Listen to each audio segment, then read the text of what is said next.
Okay, so as a society, we often invite in guest speakers.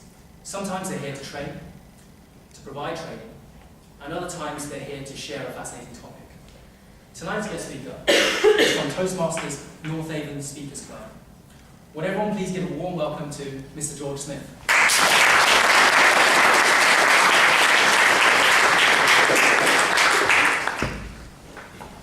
Thank you, David. You're welcome. So I had 3 questions. What is public speaking? Why is it important? And how do you get it? And I've just seen examples of people stealing my thunder and answering all those questions. I thought they were brilliant. Can we give them another round of applause?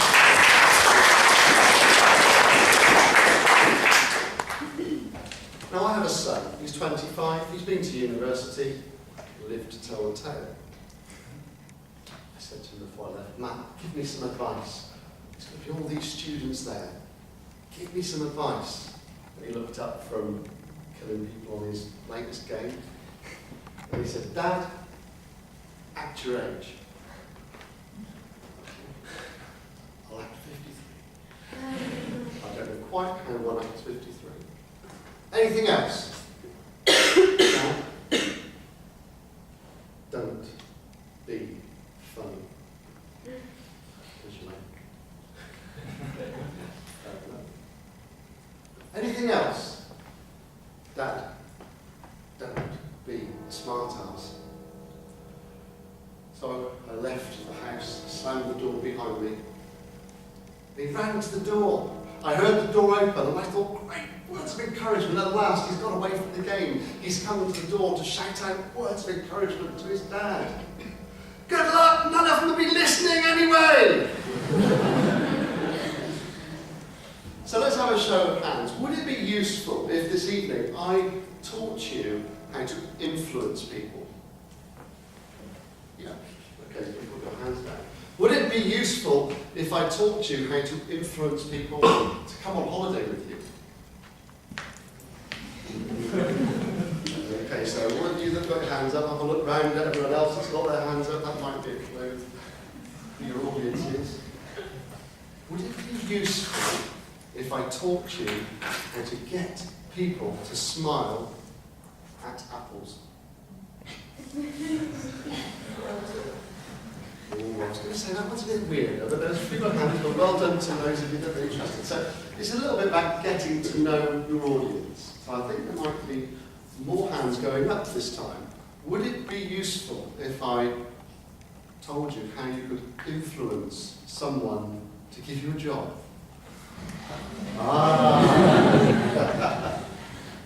Right, okay, so I'm in the right room. So, what is public speaking? Actually, when you bring it down to the final point, it's about influencing people. It's about influencing your audience. It's about trying to get people to do something you want them to do. That's my definition, and I suspect if you Google it, you could sit there all day reading other people's. In January, I sat down and I decided that this year I was going to do something big. Big for me.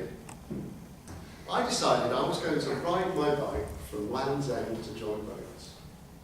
I haven't ridden a bike for 20 years, so that gives you an idea of how big a challenge that was for me. I knew I couldn't do it on my own, and it was going to take a couple of weeks. I worked it out. I thought, with a lot of training, a nice bike, which would cost me a lot of money, and a lot of help, I could probably do it in 10 days. About 100 miles a day, give or take. And so, that was what I decided. Luckily, the next week, there was a conference at work. Over 200 people, my colleagues and peers. What an opportunity, I thought. I was asked to get up and do a speech on a subject to do with finance. But I thought, no, I'll hijack it, we'll have some fun. I'm going to find out if I can find some psychists in the room. And it kind of went like this. So this year, I'm going to ride my bike from Land's End to John O'Groats. It's going to be fun, it's going to be healthy, and it's going to be a life-changing event. And more than that, I'm going to raise tons of money for charity. How fantastic is that? And then when it's over, I'm going to come back and tell you all what a wonderful time I had. Who's coming with me? Okay, that's next year's ride. And I had about 15 people, and over about 150 put their hand up. I was so excited. These people put their hand up. As it happened, 11 cyclists rode their bikes on the 28th of June from Land's End to John Crowth's. 4 people gave up their holidays to come and drive the vans for us, so we had 2 people in the van. We had suppliers of my business that paid for our hotels along the way. And it was fun. I'm not sure if it was completely healthy. I won't go into that for here. And we did raise over £30,000 for the charity that I chose, which was the Carers Trust. And I'm standing here today and I look back and I think, I still can't believe it. Let me take you back to that day in January when I stood at the front of the room. They were all expecting a finance presentation. Let's see what would have happened had I never bothered to learn about public speaking. Well, thanks for coming. This year I decided I'm going to do something amazing. And what I'm going to do is I think I'm going to try and ride my bike from Land's End to John Crowth's. It's going to be brilliant. It's really great. And I'm going to raise loads of money, and there's going to be people will be coming on the bike ride, and that'll be great. And I'm just going to have, do you know? So anyway, if you're interested, come and see me in the bar afterwards. Honestly, it's going to be great. How many people do you think would have put their hands up and said, "Yes, I'm coming with you"? Because I invested my time in understanding what public speaking was, I seized the moment. And by the way, the 15 people that came with me on that bike ride all gave up their holiday, 2 weeks holiday. And we had people there that had family. We had people there that had social lives, that wanted to go on their own kind of holiday. They gave up 2 weeks of their annual holiday. I think one person nearly got divorced as a result. It was amazing. And afterwards, and this is an interesting point, afterwards I interviewed people that came on the ride with me. What was it that made you come on that ride? Well, you told me it was going to be fun. You told me it was going to be life-changing. And you know, when I asked them, what happened for you on that bike ride? One phrase that people came out with, regardless of their age, whether they were 22 or 62, was it changed my life. How can a bike ride change your life?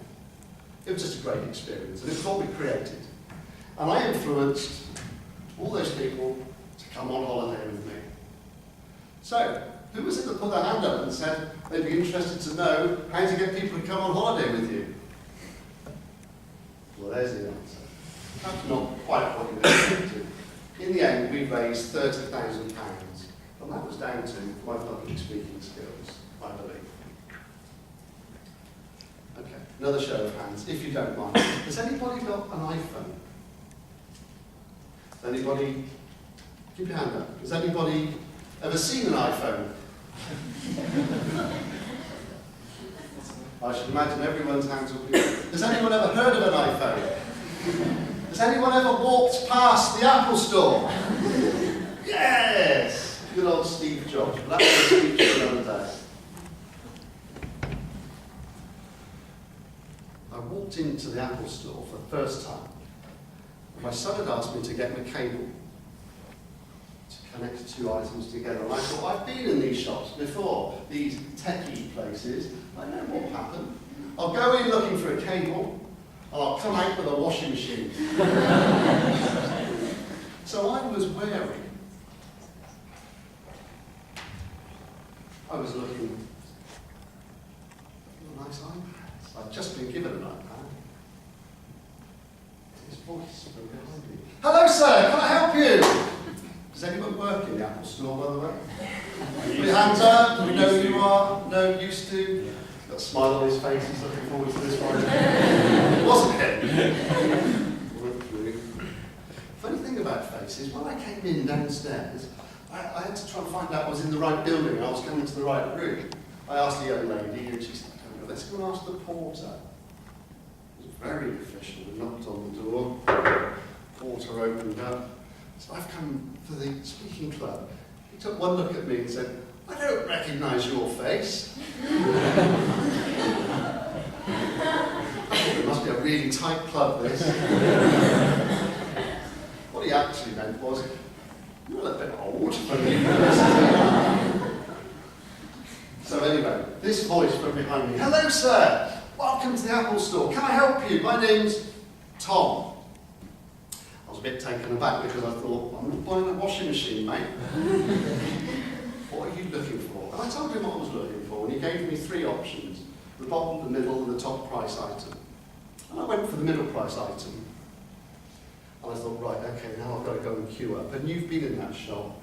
I gave him my card, and effortlessly, he transferred the money from my card into the Apple bank account, almost as if he was putting it into his iPhone. You've seen those little handheld terminals they use. And while I was chatting, he said, I noticed you've been looking at the iPad. Why do I do that when I talk about the iPad? Like I'm stroking a cat? I don't know. Is that something to do with, what is that to do with, Alex? Why am I doing that? No, it's a cat, it's okay. I'm doing this, and he says, would you like me to show you a little bit about the iPad? I told him I had one. He said, would you like a quick tutorial of the iPad? Oh, okay. I was waiting for the washing machine conversation.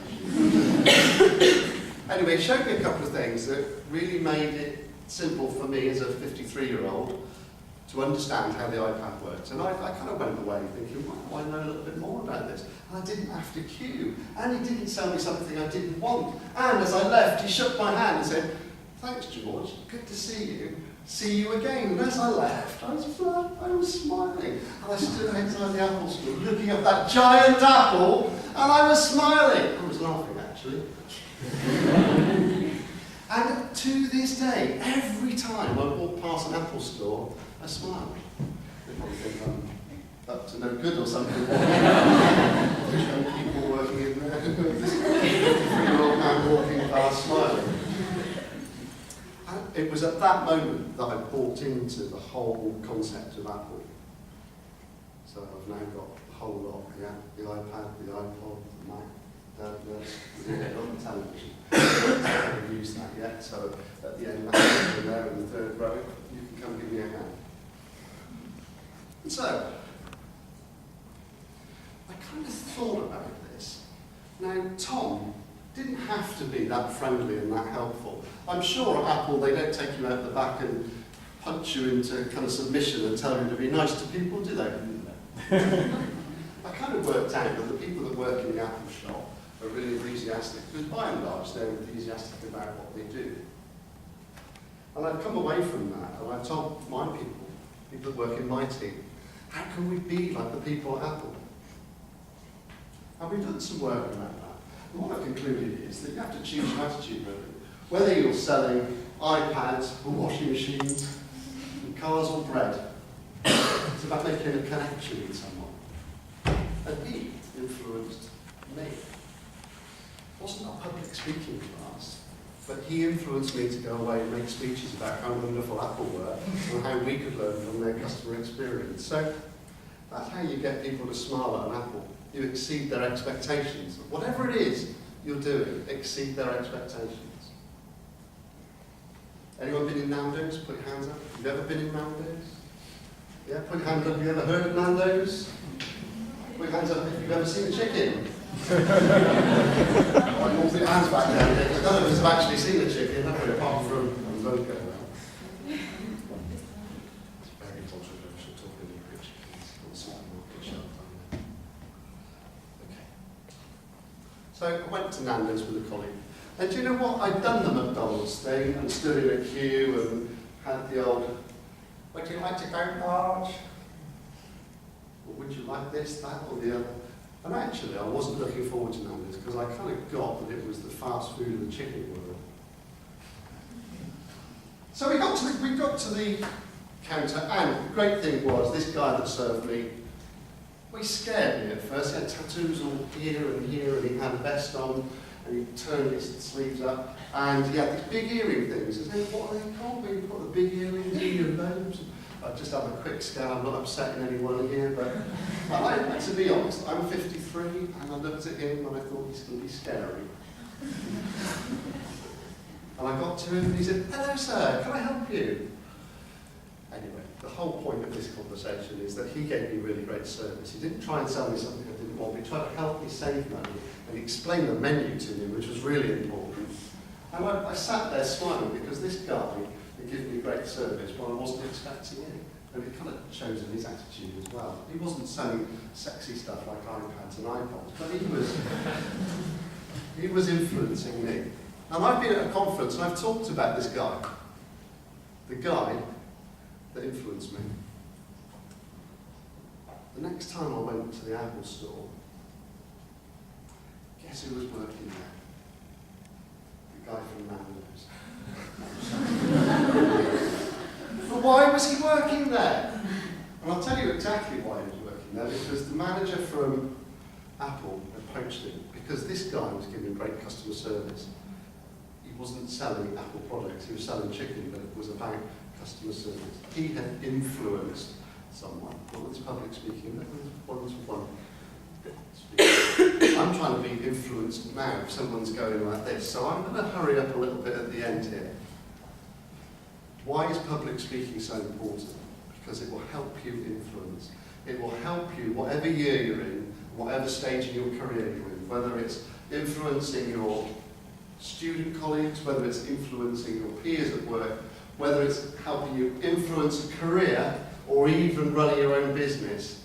Coming here is the secret to being a great public speaker. You've seen 4 people this evening that have demonstrated that. So, just to finish off, it's about influence, choosing your attitude. And actually, Nando's is quite nice.